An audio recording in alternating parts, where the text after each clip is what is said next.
There's many ideas and philosophies on the path of awakening. I'll share a point of view.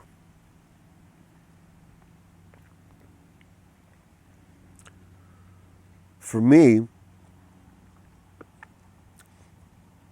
as I started on this path very young, I came to realize that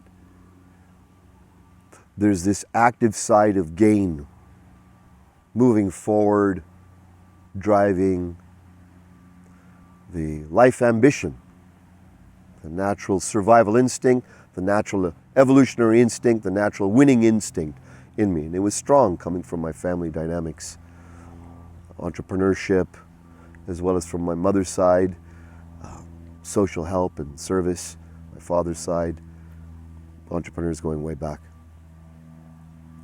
And so I had that natural spirit in me and that drive, and I came across great books and teachers and inspiring go-getters, winners, the success-oriented. They had amazing things to share. They lived lives that seemed so far off when I was a kid, and that I wanted that type of freedom. And so I went for it. And then when I was in my early teens, I came across these teachings on Zen, koan Zen. Koans are questions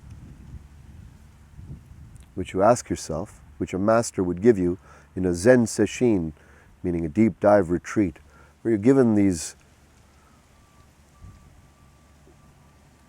puzzling questions at times. The oldest one that many know of is, who am I? The humorous one that's made many jokes of is, what is the sound of one hand clapping? Of course, it's a nonsensical question. What is the sound of one hand clapping? It doesn't make a sound. That's the obvious answer. And yet, why pose a question with an obvious answer? Well, the idea of a Zen koan is to keep you in this riddle, and to keep you going deeper and deeper into the riddle.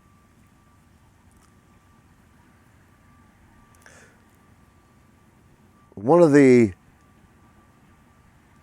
main questions that they gave is, what is life?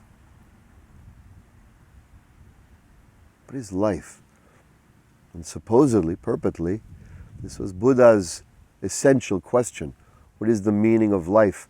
As he saw so much death and dissolving and suffering, he was implored and moved to find the deepest meaning of life, to free himself and whoever else would be open to this understanding, or whatever he discovered, of what is the true liberation of suffering. So for me, the starting point, the real starting point to deep spiritual realization is not going deeper into the search for gain or what you can achieve or create or attain. But in fact, it requires a removal, a pulling away from the density of life, and now starting to approach the subtlety of life. And it starts with pulling away from everything. It starts with dedicating yourself really, really to a personal retreat of self-inquiry, where you make asking yourself these essential questions the prime value, the prime intention of life. Who am I?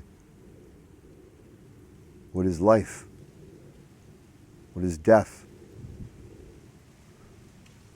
When you're willing to take that venture into the unknown, it's about dismantling who you are, dismantling your ideas of self, dismantling, dissolving, reducing your belief systems to nothing. Sometimes it's setting fire to the entrenched philosophies and ideas and religions and imprints we have within ourselves. Alliances, allegiances, loyalties, royalties, rules, obligations. The This is the way it should be. This is the way I should be.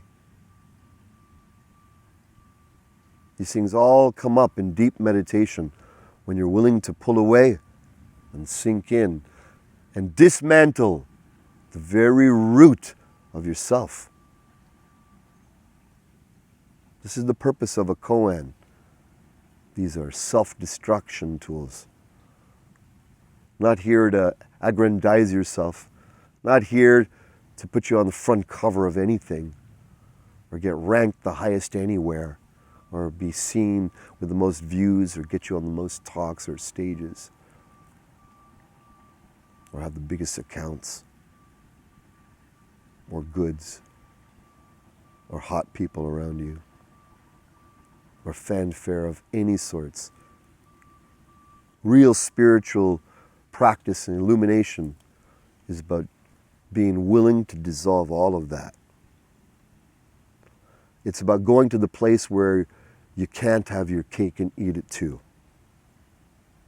That's when you're past that threshold. When you come to that place where you go, boy, if I keep going, I'm not going to be able to have my cake and eat it so. And you know it in your core. That's when you're just even getting close to it. That's even just getting closer to it. And if you really take the jump, and the jump is when you come to that core inside yourself and you go, wow, a lot of my reality is a game, an identity, a bunch of shticks I'm playing. And you're willing to let those shticks go, those identities go. Perhaps those roles have been really entrenched. You've been holding on to them for a long time. They give you meaning.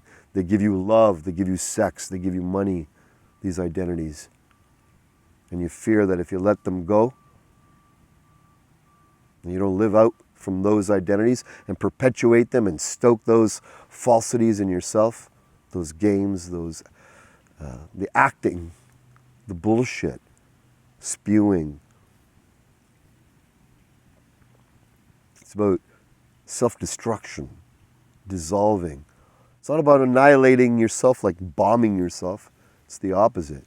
It's about allowing yourself to slowly dissolve as you allow your inquiry to go deeper. Layer after layer after layer. And what if I told you, from warrior to warrior, there's no end to this? No arrival to disintegrating. Not allowing yourself to be reformed by your ego's tendencies or the promises of the world. Not allowing yourself to be reformed by anything.